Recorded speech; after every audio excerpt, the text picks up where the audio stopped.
Magandang gabi mga kaibigan, sa aking mga subscriber, sa aking mga silent viewer dyan. Magandang gabi sa inyo lahat. Shout out sa inyo lahat. Mga kaibigan, meron akong coin. Ito galing kay Kuya Rex. Kuya Rex, ito na yung kasama sa mga coin na binili ko sa'yo.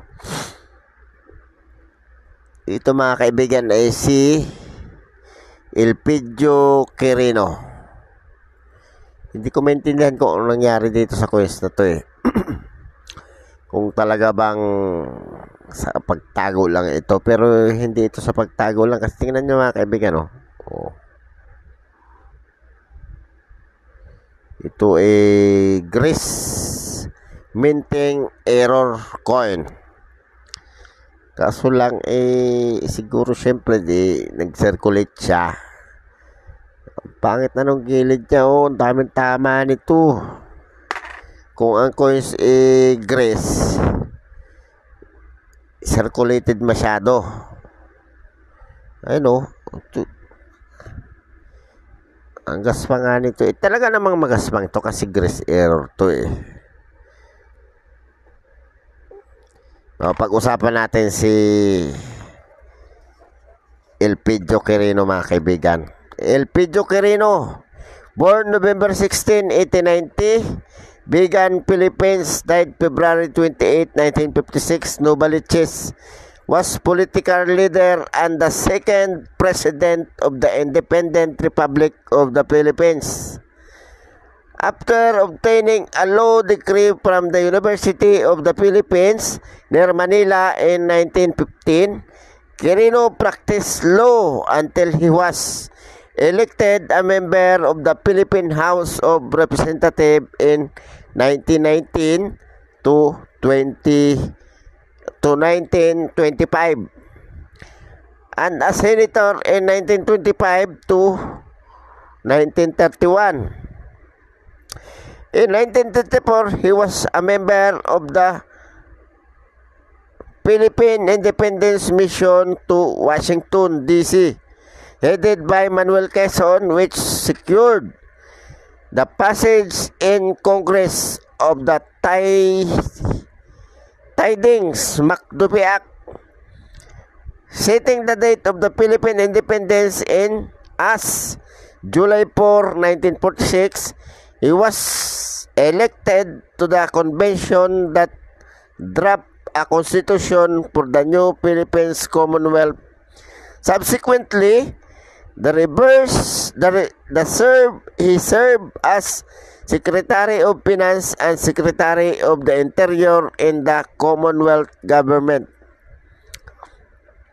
After World War II, Quirino served as Secretary of the State and Vice President under the first President of the Independence Philippines, Manuel Rojas.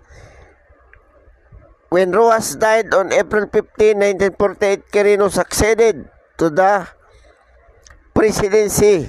The following year, he was elected president for a 4-year term of the Liberal Party ticket, defeating the national candidate. President Quirino administration faced a serious threat in the form of the communist-led Hukbalahap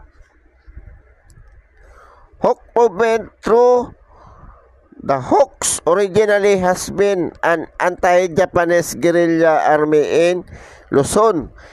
The communists steadily gained control over the leadership, and when Quirino negotiation with Hawk Commander Luis Taru broke down in 1948.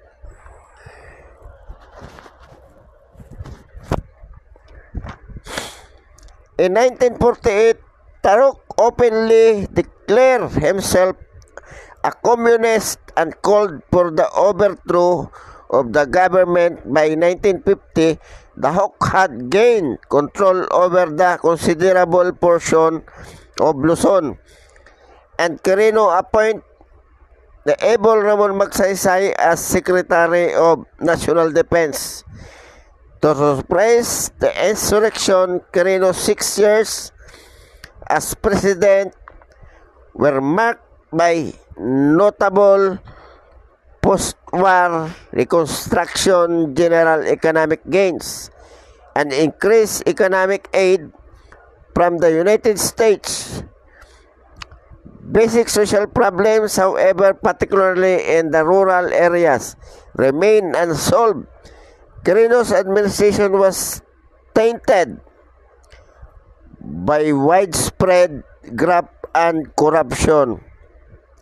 The 1949 election, which he had won, were among the most dishonest in the country history. Magsaysay, who had been largely successful in eliminating the threat of the hook, insurgent broke with Quirino on the issue of corruption, campaigning for clean election and defeating Quirino as the nationalista candidate in the presidential election in 1953. Subsequently, Quirino retired to private life. Yun pala ang buhay ni Quirino. Di Elpidio Quirino, mga kaibigan. Si Elpidio Quirino ay ang ating pangalawang presidente. 2 peso Elpidio Quirino. Pictures issuer, period Republic 1946 to date, type circulating commemorative coin year 1990, value 2 peso, currency peso, composition copper nickel. Ay, hindi ito magnetic. Copper nickel, nauna ang copper bago ang nickel. Shape decagonal. Technique meld, orientation medal alignment, demonetized January 2, 1998. Commemorative issue, 100th birthday anniversary of Elpidio Rivera Quirino. Overs, Seal of the Philippines Seal of the President of the Philippines within circle. Ito pala yung harap. Ang selyo ng Presidente ng Pilipinas. Reverse, head of Elpidio Quirino facing right. Ito yung reverse. Nakaharap daw sa kanan. Edge, smooth. Smooth siya. Makinis to eh. Pero decagonal.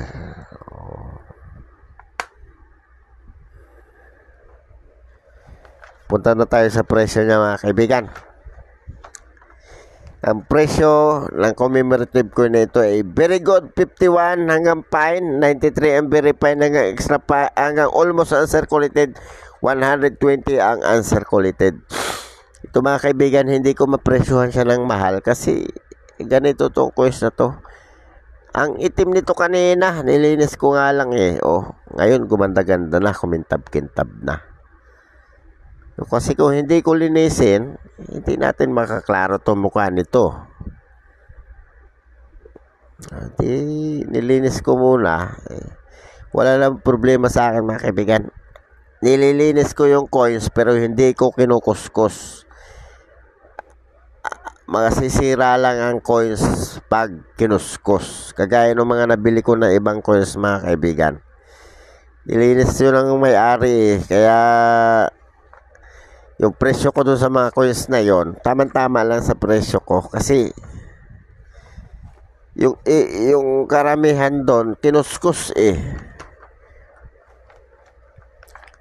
Pero dahil kaibigan ko naman nagbenta sa akin, yung iba kasing coins na binibenta niya, pinadala lang sa kanya. Kaya dahil nahihiya ako at kaibigan ko sila, pinipresyuhan ko naman presyong kaibigan. Kagaya nitong, ang tawag nito, Liberty.